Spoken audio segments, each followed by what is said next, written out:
Hizb ut তাওহীদের আস্ফালন বাংলাদেশে বন্ধ করতে হবে, কাদিয়ানীদের আস্ফালন বাংলাদেশে বন্ধ করতে হবে, সাহাবা সমালোচকদের আস্ফালন বাংলাদেশে বন্ধ করতে হবে। আল্লামা আহমদ শফী দুনিয়াতে নাই, আল্লামা মুহিবুল্লাহ বাবুনগরী দুনিয়াতে আছেন, আল্লামা জুনায়েদ বাবুনগরী নয়, তার উত্তরসূরিরা এখনো বাংলাদেশে আছে। আজকে নোয়াখালীতে আল্লামা মুশতাকুন নবী সহ নোয়াখালীর উলামা ইকরামের নেতৃত্বে সিগন্যাল নাম্বার 1, তারপরে আসবে সিগন্যাল নাম্বার 2, তারপর আসবে ইনশাআল্লাহ ঘূর্ণিঝড়। হিজবুত তাওহীদ নিষিদ্ধ হওয়ার আগ পর্যন্ত ইনশাআল্লাহ আমাদের বড় রাজ্যে কর্মসূচি দিবেন, প্রস্তুত আছেন তো সবাই ইনশাআল্লাহ। হিজবুত তাওহীদ মূলত হলো একটা ফটোকপি। এই ফটোকপিটা আসছে পাকিস্তানের এনায়েতুল্লাহ মাশরিকির তাহরিকে খাকসার থেকে। এনায়েতুল্লাহ মাশরিকি যখন তাহরিকে খাকসার প্রতিষ্ঠা করেন, তাহরিকে খাকসার প্রতিষ্ঠা করার পর এনায়েতুল্লাহ মাশরিকি কিছু কিতাব লিখে আত-তাযকিরা লিখেছে, তার একটা কিতাব আমাদের কাছে আছে। মৌলভী কা গলত মজহব একটা কিতাব, আরো অসংখ্য কিতাব লিখেছে, যে কিতাবের পাতায় পাতায় পাতায় পাতায় পাতায় পাতায় কোরআন বিরোধী, ইসলাম বিরোধী, দিন বিরোধী, শরিয়া বিরোধী কথা ছিল। আমাদের আকাবিরে দেওবন্দের অন্যতম মুফতি মোহাম্মদ শফি রাহিমাহুল্লাহ তার সকল কুফরি বিষয়গুলো জমা করে এনায়েতুল্লাহ মাশরিকির কাছে চিঠি লিখেছিলেন যে তোমার এই বক্তব্যগুলো তুমি ব্যাখ্যা করো, অথবা তুমি এই শিরিক কুফরি বক্তব্যগুলো থেকে প্রত্যাহার করো। এনায়েতুল্লাহ মাশরিকি তখন প্রত্যাহারও করেনি, ভুলও স্বীকার করেনি, সে বলেছে আমি যা বলেছি তা সঠিক বলেছি। তখন জমিয়তে উলামায়ে হিন্দের একটা কনফারেন্স হয়েছিল, সেই কনফারেন্সে ইমামুল আসর আল্লামা আনোয়ার শাহ কাশ্মীরি রহিমাহুল্লাহ ছিলেন। কাশ্মীরি রহিমাহুল্লাহ ফতোয়া দিয়েছেন, শেখুল আরবি ওয়াল আজম সৈয়দ হুসাইন আহমদ মাদানী রহিমাহুল্লাহ ফতোয়া দিয়েছেন, হাকিমুল উম্মত আল্লামা আশরাফ আলী থানভী রহিমাহুল্লাহ ফতোয়া দিয়েছেন, মুফতিউল হিন্দ মুফতি কিফায়াতুল্লাহ রহিমাহুল্লাহ ফতোয়া দিয়েছেন। শুধু দেওবন্দি গণনার আলেমরা না, বেরলভী গণনার আলেমরা ফতোয়া প্রকাশ করেছিলেন। শুধু বেরলভী গণনা না, আফগানিস্তানের উলামায়ে কেরাম ফতোয়া প্রকাশ করেছিলেন। শুধু আফগানিস্তানের উলামায়ে কেরামের না, মিশরের উলামায়ে কেরামের কাছে এনায়েতুল্লাহ মাশরিকির বক্তব্যগুলো পেশ করা হয়েছিল। সারা পৃথিবীর উলামায়ে কেরাম ঐক্যবদ্ধ ফতোয়া দিয়েছিলেন যে এনায়েতুল্লাহ মাশরিকি যে বিষয়গুলো বলেছে, লিখেছে, এই বিষয়গুলো যারা বিশ্বাস করবে, ধারণ করবে, ইসলামে থাকার কোনো সুযোগ নাই, সাথে সাথে ইসলাম থেকে বের হয়ে যাবে। ওই এনায়েতুল্লাহ মাশরিকির শিষ্য ছিল বাজিদ খান পন্নী। বাজিদ খান পন্নী তার নিজের কোনো গবেষণা নেই, সে কি করেছে, ওই এনায়েতুল্লাহ মাশরিকির আত-তাযকিরা থেকে, এনায়েতুল্লাহ মাশরিকির মৌলভী কা গলত মাযহাব, এ সকল বই থেকে কপি পেস্ট করে সে যা বই লিখেছে এগুলাই যোগ করেছে। আমি 2-4টা প্রথমে আকীদা বলি, তারপর হিজবুত তাওহীদকে নিষিদ্ধ করার কথা কেন সেটার একটা যুক্তি দিয়ে আমি আলোচনা শেষ করব। হিজবুত তাওহীদের সবচেয়ে ভয়ঙ্কর যে জঘন্য আকীদা, সেটা হলো হিজবুত তাওহীদের কথা হলো রাসূলুল্লাহ ইসলামের ইন্তেকালের 60-70 বছর পরে পৃথিবীতে ইসলাম বিকৃত হয়ে গিয়েছিল। ইসলাম বলে পৃথিবীতে 1400 বছর আর কিছু ছিল না, মুমিন মুসলিম বলে পৃথিবীতে আর কেউ ছিল না। ওই 1400 বছরে যা ছিল সব নকল ইসলাম। আর 1400 বছর পরে ইলহামের মাধ্যমে, মুজিজার মাধ্যমে বাজিদ খান পন্নী ওই মরা ইসলামকে আবার জিন্দা করছে। দেখেন আমার কাছে একটা বই আছে, এই বইয়ের নাম হলো ইসলামের প্রকৃত রূপরেখা। এই বই লিখেছেন ইমামুজ্জামান বাজিদ খান পন্নী। এই বই থেকে 48 নম্বর পৃষ্ঠা থেকে আমি একটা বক্তব্য পড়ে শোনাই আপনাদের। এই বইয়ের 48 নম্বর পৃষ্ঠায় আপনার এনায়েতুল্লাহ বাজিদ খান পন্নী লিখেছেন, দুর্ভাগ্যবশত বিশ্বনবীর ওফাতের 60-70 বছর পর ইবলিস এই উম্মার আকীদায় বিকৃতি ঢুকিয়ে দিতে সমর্থ হলো, যার ফলে এই জাতি আল্লাহর রাস্তায় জিহাদ, ওই 5 দফা কর্মসূচি দুটোই ত্যাগ করে ইসলাম ও উম্মতে মুহাম্মদী দুটো থেকেই বহিষ্কৃত হয়ে গেল। অর্থাৎ রাসূলুল্লাহ সাল্লাল্লাহু আলাইহি ওয়াসাল্লামের ইন্তেকালের 60-70 বছর পর পর্যন্ত যারা ছিল তারা মুমিন মুসলিম ছিল। 60-70 বছর পর পৃথিবীতে যারা ছিল সব ইসলাম এবং মুমিন দুইটা থেকে বহিষ্কার হয়ে গিয়েছে। এবার একটা ভয়ঙ্কর তথ্য আমি আপনাদেরকে বলি, রাসূলুল্লাহ সাল্লাল্লাহু আলাইহি ওয়াসাল্লাম ইন্তেকাল করেছেন কত হিজরিতে? 11 হিজরিতে।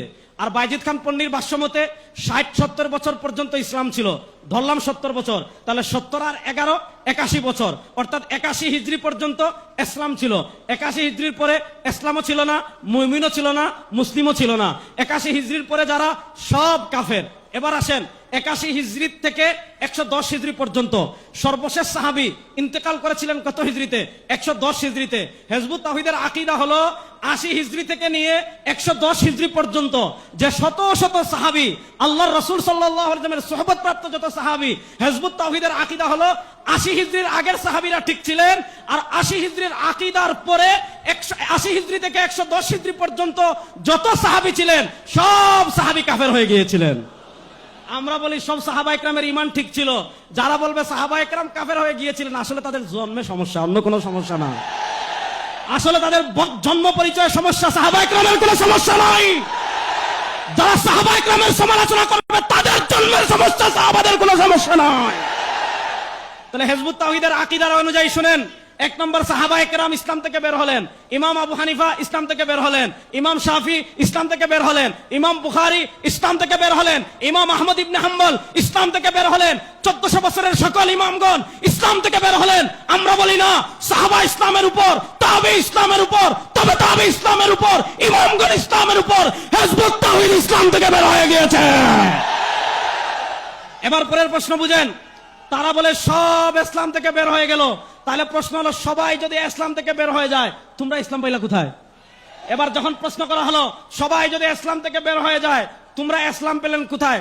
এই যে দেখেন ইসলামের প্রকৃত রূপরেখা, এই বইয়ের 50 নম্বর পৃষ্ঠায় বায়েজিদ খান পন্নী কি লিখছে, দীর্ঘ 1300 বছর এই উম্মাকে এই পবিত্র কর্মসূচি থেকে মাহরুম, বঞ্চিত রাখার পর রহমানুর রাহিম আল্লাহ তার অসীম করুণায় তার দেয়া কর্মসূচির পরিচয় ইলহামের মাধ্যমে আমার হৃদয়ে নাজেল করেছেন। আচ্ছা, তাহলে উনি বলল 1400 বছর পর আল্লাহ তাআলা ইলহামের মাধ্যমে ওই ইসলাম তার অন্তরে নাজিল করেছেন। এবার প্রশ্ন হলো, তোমার ইলহাম সত্য না মিথ্যা বুঝবো কেমনে? এই তার ইলহামকে সত্য প্রমাণ করার জন্য হিজবুত তাওহীদেরা আরেকটা বই লিখেছে। এই দেখেন এই বই, আল্লাহর মুজিজা, হিজবুত তাওহীদের বিজয় ঘোষণা। বায়েজিদ খান পন্নীর অনুসারীরা লিখেছে যে আল্লাহ তাআলা আমরা জানি নবী মুসাকে মুজিজা দিয়েছেন, নবী ঈসাকে মুজিজা দিয়েছেন, আমাদের রাসূল সাল্লাল্লাহু আলাইহি ওয়াসাল্লামকে মুজিজা দিয়েছেন। এবার হিজবুত তাওহীদেরা বলে যে আল্লাহ তাআলা হিজবুত তাওহীদের ইমাম বায়েজিদ খান পন্নী যে সত্য, এটা প্রমাণ করার জন্য নাকি মুজিজা দিয়েছেন।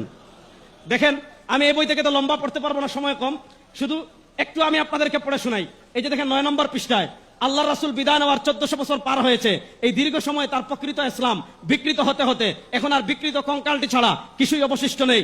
এমন সময় আল্লাহর রহমে এই জামানার ইমাম জনাব মোহাম্মদ বায়েজিদ খান পন্নী আবার সেই হারিয়ে যাওয়া প্রকৃত ইসলাম বুঝতে পেরেছেন। আমাদের ইমাম বলেছেন, বর্তমানে সারা দুনিয়ায় ইসলাম নামে যে ধর্মটি চালু আছে সেটি আল্লাহর দেওয়া প্রকৃত ইসলাম নয়, বরং প্রকৃত ইসলামের সম্পূর্ণ বিপরীত। বলেন নাউজুবিল্লাহ।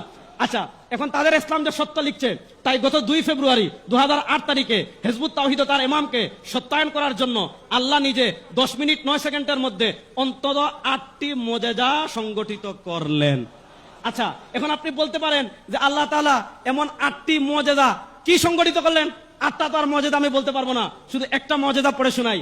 মুজিজা নাম্বার 1, হিজবুত তাওহীদের ইমাম মোহাম্মদ বায়েজিদ খান পন্নী আমাদের যাত্রাবাড়ির একটা বিল্ডিং এর উপর বক্তৃতা দিচ্ছিলেন। ওই তিনি 8 মিনিট বক্তৃতা দিয়েছেন, 14 মিনিট না কত মিনিট বক্তৃতা দিয়েছেন। এই 14 মিনিটের 1 নম্বর মুজিজা, ইমামুজ্জামানের ভাষণ আরম্ভ হওয়ার মুহূর্ত থেকে চারিদিকে এক অদ্ভুত পিনপতন নীরবতা, নিস্তব্ধতা নেমে এলো। মনে হচ্ছিল পৃথিবীর সমস্ত শব্দ থেমে গিয়েছে, কোথাও সামান্য শব্দ নেই। অর্থাৎ 1 নম্বর মুজিজা, ইমামুজ্জামান বক্তৃতা দেওয়ার আগে মানুষ কথাবার্তা বলছিল, ইমামুজ্জামান যখন বক্তৃতা দেওয়া শুরু করেছেন তখন পরিবেশ একেবারে চুপ হয়ে গেছে। এটা হলো 1 নম্বর মুজিজা। তাহলে এরকম মুজিজা তো আমাদের গিয়াসউদ্দিন তাহিরি সাহেবের হয়েছিল, আর এরকম মুজিজা তো এখানে হয়ে গেছে, কারণ আমি বক্তৃতা দিচ্ছি, পরিবেশটা একদম চুপ, কোনো আওয়াজ নাই। আচ্ছা বলেন, এটা মুজিজা নাকি তামাশা? আর 2 নম্বর মুজিজা, ইমামের ভাষণ আরম্ভের একটু আগ পর্যন্ত আমাদের সেই লাউড স্পিকার দুটির শব্দ ছিল অস্পষ্ট, খুব খেয়াল করে বোঝা হচ্ছিল, কারণ সাউন্ড সিস্টেমটা ছিল অনেক পুরানো। কিন্তু ইমাম কথা বলার সামান্য আগেই হঠাৎ লাউড স্পিকারের শব্দ একদম পরিষ্কার হয়ে গিয়েছে। আচ্ছা বলেন, এগুলা কি মুজিজা না তামাশা? আচ্ছা, এখানে আপনারা বলেন মুজিজা আসে কার উপর? নবীদের উপর। দুনিয়ার কোন মানুষ, শুনেন, দুনিয়ার যত বড় বলি তিনি যদি বলে আমার উপর মুজিজা আসছে, যদি কোন মানুষ নবী ছাড়া অন্য কেউ মুজিজা দাবি করে, আপনারা ফতোয়া দেন সে মুসলমান না কাফের? জোরে বলেন, সে মুসলমান না কাফের? তাহলে এবার বলেন যে হিজবুত তাওহীদ বলল আল্লাহর পক্ষ থেকে মুজিজা আসছে, নবী ছাড়া যাদের উপর মুজিজা আছে এরা মুসলমান থাকতে পারে না, ইসলামের সীমায় থাকতে পারে না। এবার আসলে আমি শেষ পয়েন্টে 2টা কথা বলে বিদায় নেব। বাংলাদেশে তো কাফেরদের অনেক সংগঠন আছে, আমরা তো ইহুদিদেরকে নিষিদ্ধ করার কথা বলি না।